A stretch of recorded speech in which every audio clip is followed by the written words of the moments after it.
Oi, oi, meu nome é Amanda Durham, você está no canal Fielmente Feminina e é uma alegria ter você por aqui. Se você é uma mulher que busca florescer em sua feminilidade à luz da Bíblia, se você quer ser uma mulher que glorifica a Deus em todas as áreas da sua vida, olha, você é muito bem-vinda, viu? Chega mais porque a gente tem muito conteúdo relevante aqui nesse canal, muito conteúdo que vai edificar a sua vida, eu creio nisso.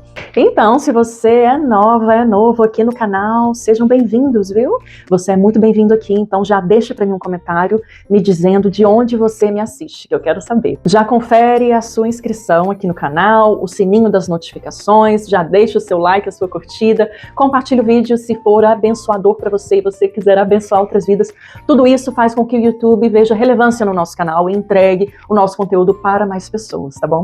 Se você já está aqui há um tempinho, já faz parte da família Fielmente Feminina, olha, eu estava com saudade. Sim, estava com saudade de vocês, de fazer vídeos, de interagir com vocês aqui. É tão gostosa essa nossa comunidade aqui no YouTube. Eu amo muito, viu? E eu realmente fico com saudade de vocês, então eu quero te desejar um 2025 abençoado. Isso não significa que só teremos coisas boas no nosso ano, mas o que eu desejo para mim e para você é mais, muito mais da presença de Deus em quaisquer circunstâncias pelas quais nós tivermos que passar. Este é o nosso primeiro vídeo de 2025 e eu tô tão, mas tão feliz. Você já percebeu, né? Que o cenário tá diferente? Você já percebeu que eu estou numa casa diferente e que o meu semblante, inclusive, deve estar bem mais leve, né? Deus, ele trouxe alívio, ele trouxe refrigério. Deus, ele é um Deus de milagres, ele é um Deus de provisão e ele atendeu ao nosso clamor. Se você assistiu aos meus 2 vídeos onde eu conto sobre como a igreja me feriu, o que tem se passado na nossa vida, na minha vida e do meu marido no ministério aqui nos Estados Unidos, então você sabe do que eu tô falando. Você sabe que sim, Deus, ele atendeu ao nosso clamor. Este vídeo terá 2 partes, então fica até o final, já pega o seu chazinho, o seu cafezinho, ou vai lavando a louça, arrumando a casa, enquanto escuta o que eu tenho para dizer. Na primeira parte do vídeo eu vou contar a bênção para vocês, o que aconteceu, o que mudou na nossa vida, como Deus agiu em meio ao nosso deserto, ao vale no qual nós estávamos e como estamos agora. Então essa é a primeira parte do vídeo. A segunda parte do vídeo eu vou refutar alguns comentários muito sem noção que eu recebi nesses 2 vídeos, onde eu dou o meu relato, né, sobre como a igreja me feriu. Então eu quero refutar alguns pontos que essas pessoas trouxeram em seus comentários. Vocês devem se lembrar que eu estava dando nomes a cada capítulo da nossa história durante esses 7 anos vivendo aqui nos Estados Unidos. Então a este novo capítulo que se inicia, eu darei o nome de Nosso Milagre de Natal. Isso porque tudo aconteceu exatamente durante o Natal, na época do Natal, no final de dezembro. E Deus nos trouxe a essa igreja, cujo nome é Emanuel. E nós sabemos que Emanuel significa Deus conosco. E é um versículo que é muito usado durante essa época de Natal, o versículo que está em Isaías, falando exatamente que a Virgem daria luz ao Emanuel, ao Deus conosco. Então, exatamente na época de Natal, Deus nos chama, nos guia, nos leva a essa linda congregação chamada Emanuel. Bom, vários meses atrás, o meu marido, ele viu um post no Facebook exatamente dessa igreja que estava buscando um pastor. Eles estavam procurando por um pastor que fosse batista reformado. Então, meu marido entra em contato com eles na época, e eles conversam e tal, mas acaba que no meio do caminho surge aquela igreja do Alabama. Lembra que eu contei para vocês a história?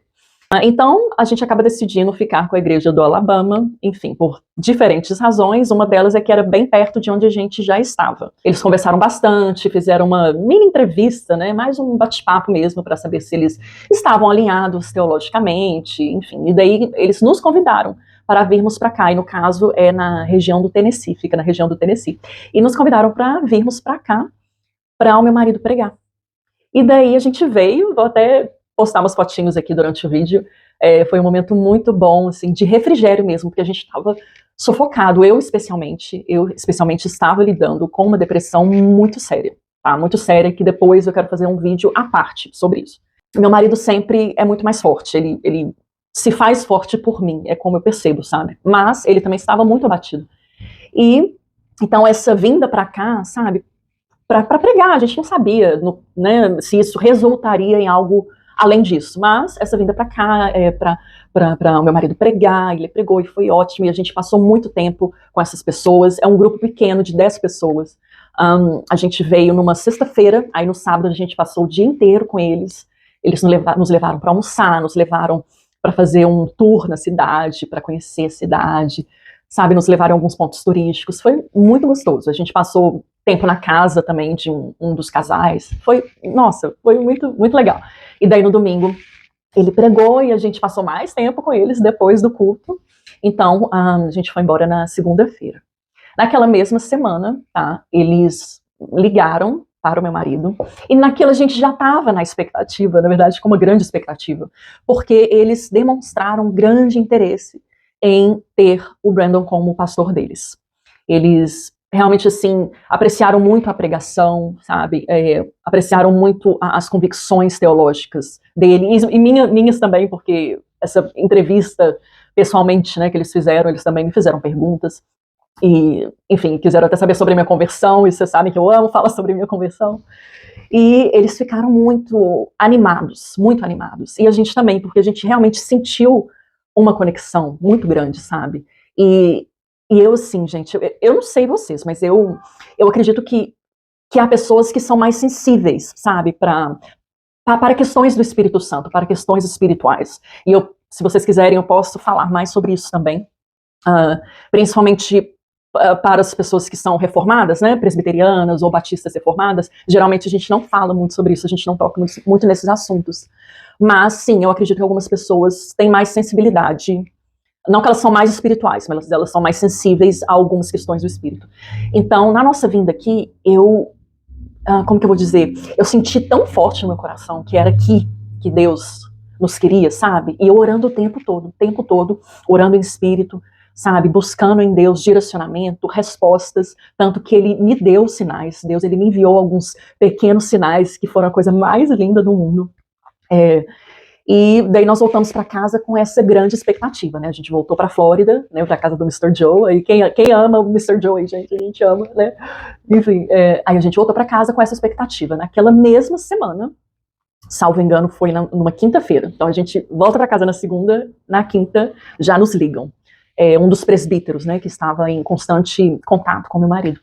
E daí ele nos ligou e foi quando surgiu o convite para que assumíssemos essa igreja, para que nós nos mudássemos para cá, para que Brandon fosse realmente o pastor deles. Surgiu o convite e a gente aceitou com muita alegria, porque a gente estava com o coração muito cheio, sabe, cheio de alegria mesmo com essa visita que a gente fez.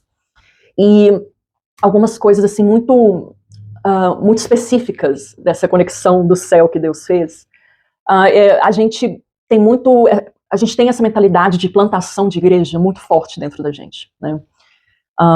Então, se a gente pensar bem, as igrejas que nos rejeitaram, que rejeitaram o mensageiro do evangelho, né, no caso meu marido, essas igrejas, elas são pertencentes a uma denominação, que eu falei um pouquinho sobre essa denominação nos outros vídeos, mas essas igrejas elas são pertencentes a essa denominação, que é uma denominação batista tradicional, não reformada, mas tradicional, e que já é muito engessada e estruturada e enorme, é a maior denominação dos Estados Unidos, e muito corrompida em diversos aspectos, inclusive teologicamente, fazendo com que essas tais igrejas se transformassem muito mais em clubes sociais do que em igreja.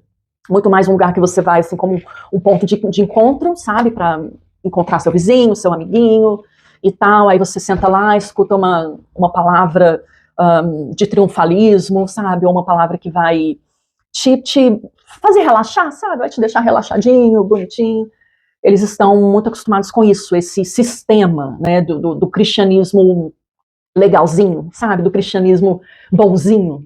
Então, é isso, essa denominação é isso. Claro que há exceções, a gente tem amigos que são pastores nessa denominação e que estão fazendo a diferença dentro dessa denominação, tá?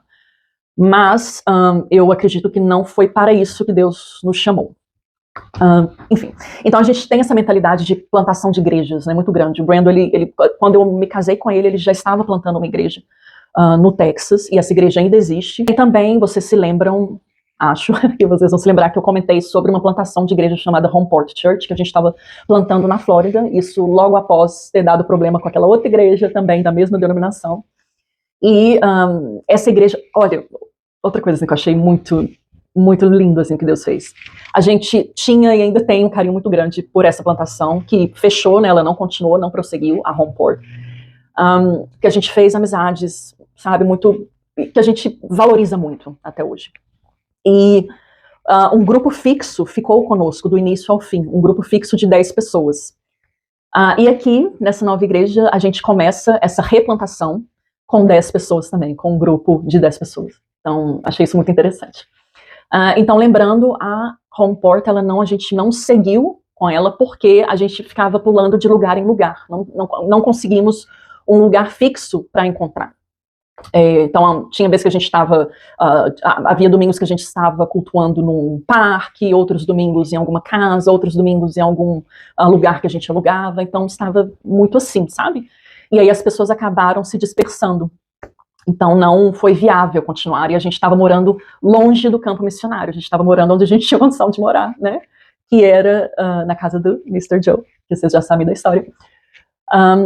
Mas a gente sempre teve esse coração de plantação de igreja, sabe? E que dá muito trabalho, né? É um desafio, eu diria que maior do que já chegar numa igreja já estabelecida, não é? A vantagem, sabe, o que eu acho assim que é, ao meu ver, muito melhor nessa questão da plantação e da igreja já estabelecida, e isso pela minha experiência, eu não estou dizendo que todas as igrejas já estruturadas são dessa forma, mas pela minha experiência eu percebo que essa igreja dessa denominação é dessa forma, tá? A maioria, pelo menos. Que é essa mentalidade de empresa. Então, o pastor e a família do pastor chegam e eles são tratados e vistos como mero empregados mesmo. Eles não são vistos como parte da família na fé. Isso aconteceu em todas essas igrejas passadas, né, dessa mesma denominação. E por isso que eles se veem no direito de fazerem as demandas, né, deles e demandarem do pastor certas coisas que não são nem bíblicas, e se o pastor não cumprir, eles mandam embora, né, como mentalidade de empresa mesmo, né? E eu diria que até pior do que a maioria das empresas, porque eles não se compadeceram nem do fato de eu estar travando a luta contra o câncer, eles não se compadeceram, né? Demitiram, enxotaram e tchau e bênção. E pronto, e saiam da casa, e a gente sem dinheiro, sem casa, e eu ali fazendo tratamento para o câncer, e não importa. Foi quando aí o Mr. Joe apareceu, né? Então é isso, essa é a mentalidade de muitas igrejas já estabelecidas. Agora, quando você planta do zero, com um grupo pequeno, sabe, que está sedento pelo reino, que está sedento pela palavra de Deus, e que tem um desejo muito, muito grande de expandir o reino de Deus, aí é diferente, entendeu? Aí é diferente, porque eles não estão preocupados ali em ter o clubinho social deles e em manipular o pastor ao bel prazer deles, não é isso, eles estão com uma mentalidade de reino. E é isso que eu percebo aqui. Claro que, né, tem pouco tempo que a gente está aqui, mas a gente já consegue perceber a diferença logo de cara, de como foi quando chegamos nessas outras igrejas e como tem sido aqui nessa nova igreja. Eles têm essa mentalidade de reino e eles respeitam, valorizam e amam o pastor e sua família, no caso eu. E, bom, então, olha que lindo, a gente, tal como a Homeport, que era uma plantação, aqui na Emmanuel, que é uma replantação, nós temos um grupo de 10 pessoas comprometidas, com a diferença que aqui, na Emmanuel, a gente tem um lugar para se reunir, que é um templo, né, uma igrejinha linda, um templo lindo. Então a gente se sente muito abençoado, muito realmente presenteado por Deus. E não é só isso, Deus proveu também essa casa onde a gente está morando, que fica do lado, gente, da igreja. Eu aqui, eu tô fazendo vídeo para vocês, eu tô vendo aqui a nossa igrejinha linda. É a casa pastoral, né, ou presbitério, acho que alguns chamam de presbitério. E é uma casinha linda, é muito a minha cara, porque quem me acompanha sabe que eu tenho uma alma meio antiga, uma alma meio vintage, e uma alma meio artística, então eu gosto de coisas que são diferentes, sabe? Eu não diria que eu sou uma mulher minimalista ou que segue tendências, não. Eu cheguei num ponto que eu sei quem eu sou, sabe? E graças a Deus, eu sei devido à minha identidade em Cristo. Então, eu não sou facilmente influenciável. Então, sim, eu gosto de cores, eu gosto de coisinhas fofas e móveis com uma pegada mais vintage. E tem tudo isso aqui. A casa é isso. Vocês estão entendendo? Então, vocês pensam bem, a gente chegou aqui, foi que dia? Dia 21, salvo engano, foi dia 21 de dezembro que a gente chegou aqui. E daí a gente chegou à noite, foram 6 horas de viagem da Flórida até aqui. A gente chegou à noite e já estavam aqui nos esperando esse casal muito amável, que por sinal o marido é um dos presbíteros, né? São 2 presbíteros. É um dos presbíteros que estava em constante contato com meu marido. E eles estavam esperando por nós na porta de casa e abriram a porta pra gente, nos receberam com um abraço e eu entrei, gente. Eu, assim, segurar as lágrimas foi muito difícil, porque eu entrei e, assim, aquele cheirinho de lar, sabe, aquele cheirinho de lar, aquele cheirinho de Deus, sabe, o cheirinho de Deus, eu senti isso. E tudo muito arrumadinho já, sabe, com os móveis, tudo. E inclusive com uma árvore de Natal linda, cheia de presentes embaixo da árvore. E eu fiquei tão grata, porque no ano anterior, eu e meu marido, a gente passou o Natal só nós dois, e sem presente, sem nada. Não que isso seja, claro, o significado de Natal, né, a razão do Natal é Cristo, mas a gente tem também essa noção de família no Natal, né, de estar com a família, de trocar presentes. Então foi um ano mais triste pra gente, o ano anterior. Então esse ano a gente chega com a árvore cheia de presentes e com uma casa linda, cheirosa e pronta pra gente morar, entendeu? E aí a gente trouxe, claro, os nossos móveis, e aí a gente ajeitou a casinha do nosso jeito. Ainda estou arrumando algumas coisinhas, mas já tá linda, entendeu? Já tá linda, ó. Ali a sala, que é a sala de jantar. Gente, isso daqui, eu quero falar sobre isso daqui com vocês, ó. Essa moldura, que já estava ali também, bonitinho assim. Isso é uma oração que alguém da igreja fez. Escreveu essa oração e deixou lá na igreja, um tempo atrás, clamando para que Deus enviasse um pastor para eles, porque essa igreja, por isso que eu falo que é uma replantação, sabe? Essa igreja passou por muitas dificuldades também, por muitos desertos, tal como eu e o meu marido, né? E daí chegou um ponto que eles estavam sem um pastor, porque o último pastor foi embora, depois de, acho que 10 anos com ele, 10 anos ou mais. Com eles, decidiu ir embora, assumiu uma outra igreja maior, e daí eles ficaram 1 ano e meio sem pastor. Então eles estavam 1 ano e meio orando por um pastor, e eles tinham feito esse pedido a Deus, esse clamor a Deus, que se Deus não enviasse um pastor a eles até o final desse ano, do ano passado, no caso, né, eles entenderiam que era da vontade de Deus que eles fechassem as portas. Então eles estavam prestes a fechar as portas. Então, ou seja, e essa oração foi isso, uma oração linda que alguém escreveu. E aí eles colocaram numa moldura e colocaram aqui na casa. Quando eu entro na casa, tem essa oração linda ali. E Deus atendeu ao clamor deles, assim como atendeu ao nosso clamor. Ou seja, eles são resposta de oração para nós e nós somos resposta de oração para eles. Gente, tem um trem mais lindo que isso, gente. Até hoje, sabe? Eu penso nisso todos os dias. Eu já acordo, assim, sorrindo, sabe? Quando eu acordo e vejo meu quartinho, vejo a casa cheirosa. É lindo, é inexplicável como Deus trabalha, sabe? E aos poucos eu vou entendendo o porquê nós passamos por tanto sofrimento durante tanto tempo. E isso, claro, não significa que novos desafios não virão, não significa que nós não sofreremos mais, não é isso, sabe? A vida cristã, ela não é assim, sabe? Muita gente, esses pregadores da prosperidade, pregadores triunfalistas, eles pintam o evangelho como algo completamente fora da realidade, como algo falso, né? Eles pintam o evangelho, o cristianismo, como algo assim, ó. Você vai numa escalada, vai subindo, mas não é assim.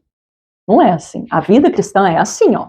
Pum, pum, pum, pum, pum, aí fica mais um pouquinho lá em cima, quando vê, pum, pum, é assim, entendeu?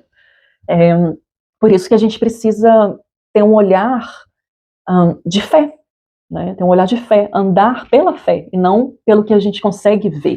E sobre a nossa mudança, o Mr. Joe e a esposa dele estiveram lá conosco, passaram o dia inteiro com a gente e ainda voltaram na manhã seguinte, isso lá na Flórida, né, na casa deles, voltaram na manhã seguinte para nos ajudar com as mudanças, para colocar tudo no caminhão. E aí a gente tomou café juntos. foi difícil, essa despedida foi difícil.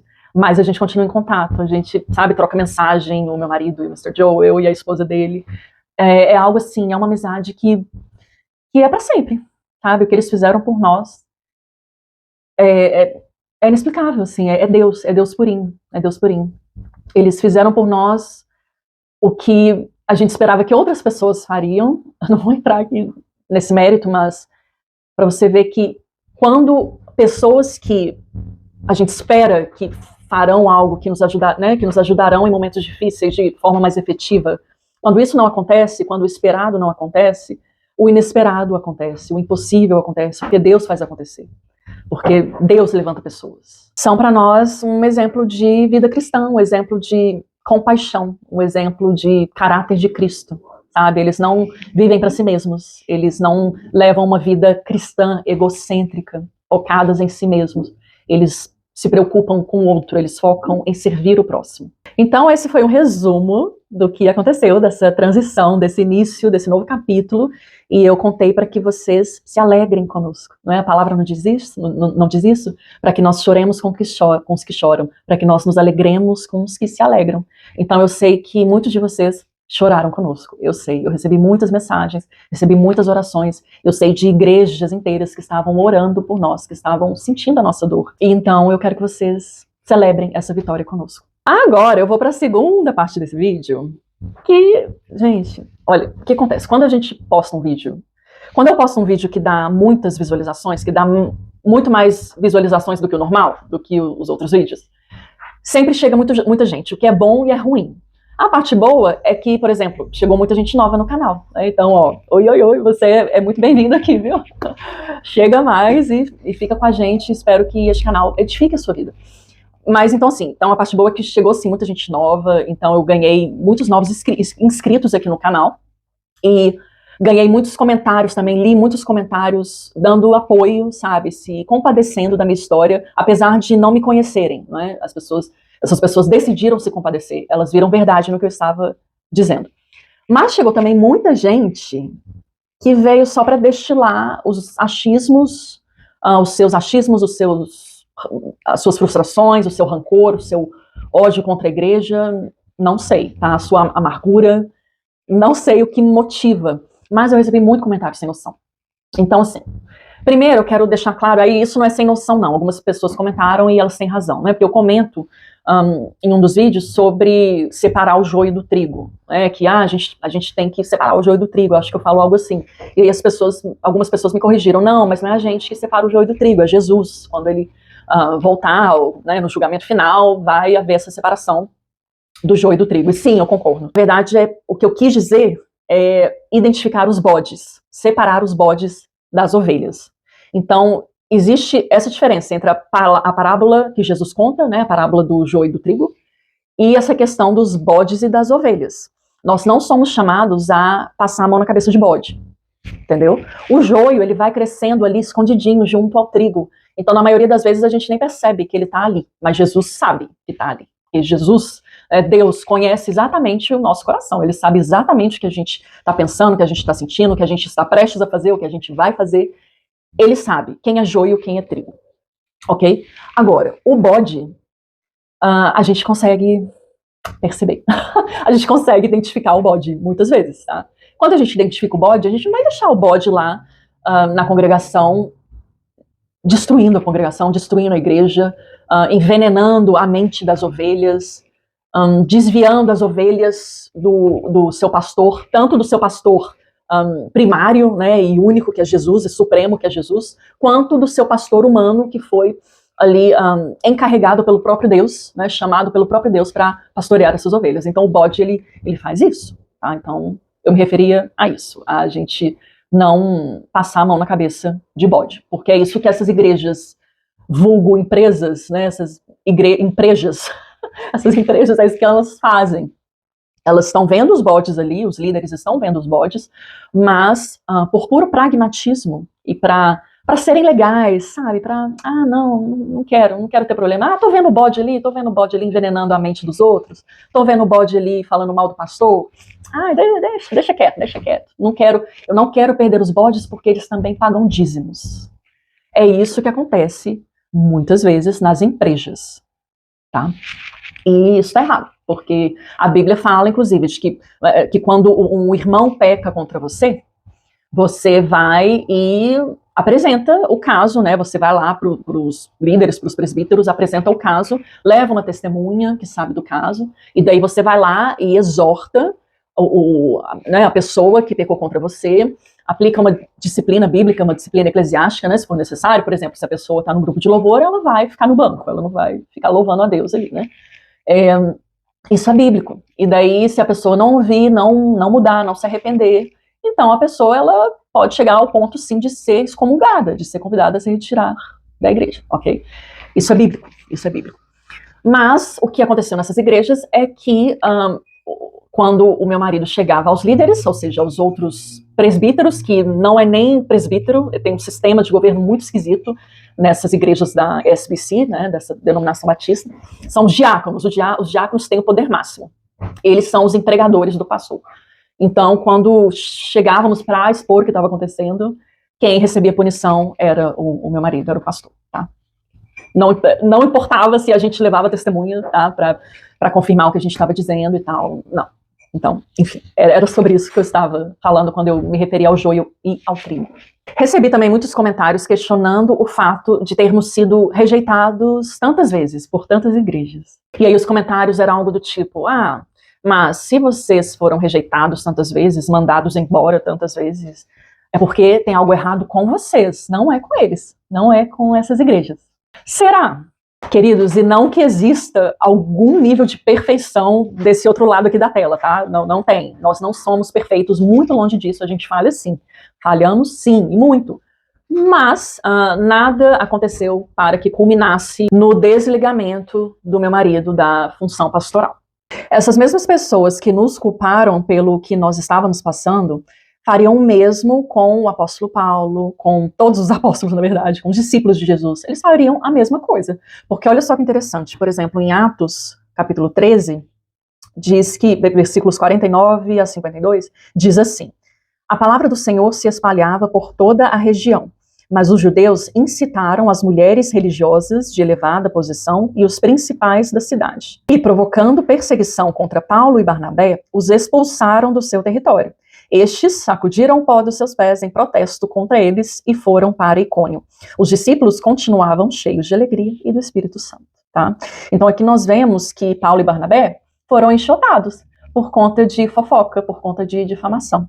Tá? Então alguns ali foram lá no ouvidinho de algumas mulheres religiosas, cristãs culturais talvez, cristãs nominais, cristãs que não nasceram de novo, talvez, foram lá nessas mulheres religiosas que aí incitaram fofoca, foram envenenando a cabecinha, a mente de todos ali, para que então Paulo e Barnabé fossem enxotados, fossem rejeitados, fossem expulsos da cidade.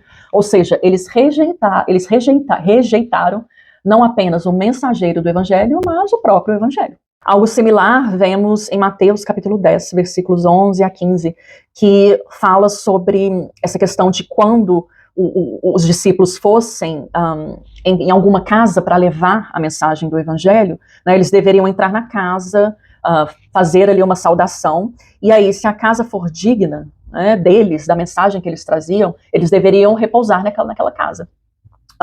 Agora, se alguém não os recebessem, rejeitassem a mensagem que eles traziam, o Cristo que eles traziam, então eles deveriam sair daquela casa ou daquela cidade e fazer o quê? Sacudir o pezinho, sacudir a poeira dos pés. E ainda diz que no dia do juízo, tais locais, essas cidades, essas casas que rejeitaram os discípulos, que rejeitaram a mensagem que eles traziam, esses lugares serão julgados com mais rigor do que Sodoma e Gomorra. Para vocês verem o quão importante isso é para Deus, né? O quão importante é para Deus quando Ele manda um mensageiro, uma pessoa, um grupo de pessoas, né, escolhidos por Ele, para levarem a mensagem do evangelho, quando ele envia essas pessoas a determinado lugar, que é ele que envia, a importância disso, se esse lugar fecha as portas, rejeita a mensagem, essas pessoas serão julgadas com muito rigor no dia do juízo. Isso é muito sério. E aqui eu quero trazer uma reflexão para vocês. Gente, entenda que os fariseus da modernidade têm uma roupagem diferente dos fariseus da Bíblia. Os fariseus da Bíblia eram preocupados em cumprir a lei de Deus com perfeição. Eles não eram nascidos de novo, eles não receberam a mensagem do Evangelho. E, obviamente, eles não conseguiam também cumprir a lei de Deus, a lei de Moisés, com perfeição. Mas eles não enxergavam isso, eles realmente se viam como os perfeitos, quase uma divindade. Eles caíram no que hoje a gente chama de legalismo. E aqui eu não estou dizendo que não existe legalismo na igreja hoje, existe sim, mas eu não vejo como o maior problema da igreja, eu não vejo como o sistema farisaico da modernidade, não é o legalismo, mas sim o antinomianismo. E aqui eu já quero que você me deixe no comentário se você sabe a diferença entre legalismo e antinomianismo. Se a maioria de vocês não souber, né, a diferença, eu quero fazer um vídeo só sobre isso. Mas o sistema religioso de hoje, ele não é legalista, na verdade. Ele é antinomiano, tá? Ou seja, ele despreza as leis de Deus. Então, por isso que há tanta resistência a um ministro de Deus, a um pastor que prega o evangelho verdadeiro, que confronta pecados. Porque o sistema religioso, ele preza por agradar as pessoas, não por agradar a Deus. Por isso que a gente vê tanta mensagem de coaching gospel, por isso que a gente vê tanta mensagem triunfalista, por isso que a gente vê tanto emocionalismo. Não estou falando aqui de emoções, porque sim, nós temos emoções, mas eu estou falando de emocionalismo barato, eu estou falando de ambientes que são estrategicamente pensados para gerar um trimelique ou um choro, são estrategicamente pensados para isso, mas não porque estão confrontando o seu pecado, não porque estão tocando nos bezerros de estimação da modernidade. Não é por causa disso. É porque ali está apresentando um Jesus que é estilo ursinhos carinhosos, sabe? Um Jesus muito fofinho, um Jesus que, assim, você pode deitar no ombrinho dele e chorar e continuar fazendo as mesmas coisas que você sempre fez. O sistema religioso antinomiano é amigo do mundo, não é amigo de Deus. Então, claro que quando chega um pastor, uma família pastoral, trazendo o verdadeiro evangelho, claro que eles vão ser rejeitados, enxotados, tal como foram os discípulos de Jesus, tal como foram os apóstolos. Paulo foi enxotado várias vezes, foi preso, foi açoitado. É porque ele estava errado e os outros estavam certos? Teve um outro comentário que me chamou bastante atenção. A mulher simplesmente escreveu assim: chega de ser pastor. Uma mulher que não me conhece, que eu nunca vi na vida, que provavelmente não acompanha meus vídeos, nunca assistiu aos meus vídeos de ensino ou de testemunho, nada. A mulher chega do nada e fala, né, por meio de mim, mas indiretamente ao meu marido, né, porque ele que é o pastor, ele fala, chega de ser pastor. Eu fiquei assim, gente, você tá entendendo o nível? Entendeu? Chega de ser pastor. E aí, por que esse comentário me chamou atenção? Porque quem diz isso, chega de ser pastor, é Deus, entendeu? Não é essa mulher, não é ninguém, não são essas igrejas covardes que nos enxotaram, que tiraram o cargo de pastor dele. Não são eles que falam, chega de ser pastor. É Deus. Deus foi quem chamou meu marido para ser pastor. Foi ele que derramou o dom do ensino e o dom, sabe, de cuidado, de pastorear ovelhas. Foi Deus quem chamou o meu marido.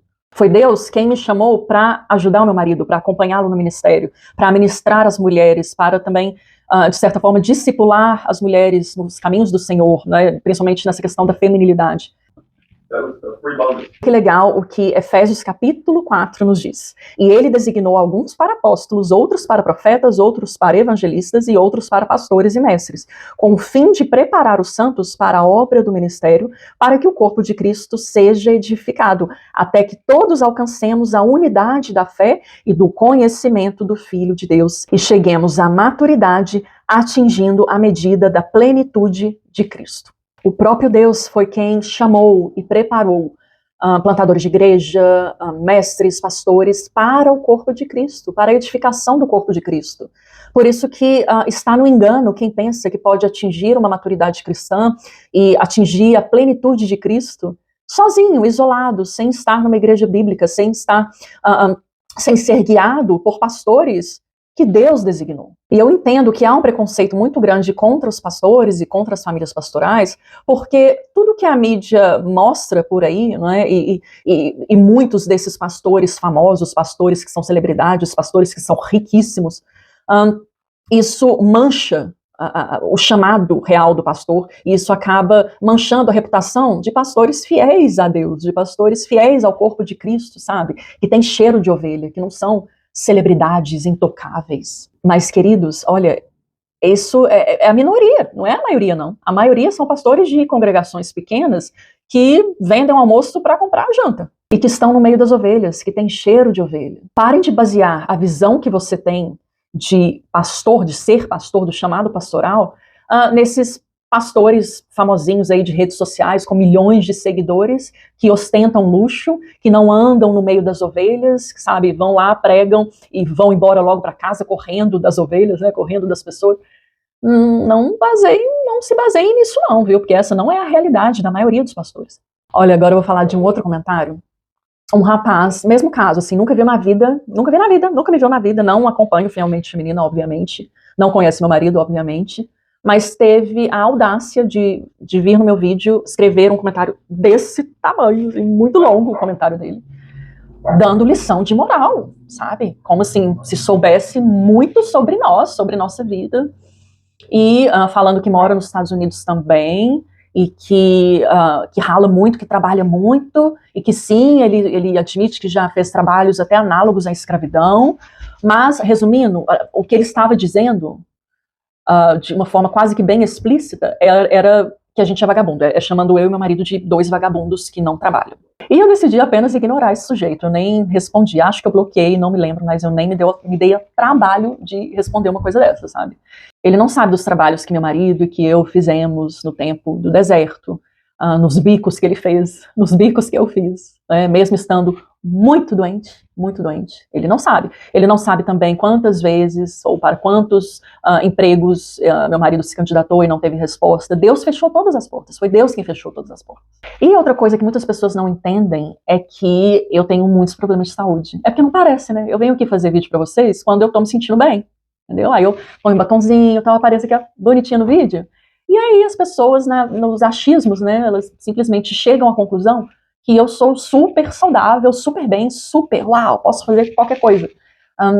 Mesmo estando super doente. Mesmo já tendo, né, expressado isso, falado várias vezes sobre os meus problemas de saúde, inclusive nesse vídeo no qual esse rapaz fez esse comentário lamentável. Então, mesmo eu falando que eu estou travando uma luta contra o câncer há mais de 2 anos, que eu faço o tratamento uma vez por mês, que eu tenho vários sintomas e que eu ainda estava lidando com uma depressão profunda, apesar de tudo isso, esse rapaz teve a pachorra de querer quase que demandar que eu e meu marido fôssemos trabalhar 8 horas por dia. A verdade é que o meu marido, ele me leva às consultas médicas, que são muito frequentes, aos exames, que são muito frequentes, ao tratamento, que é todo mês, uma vez por mês.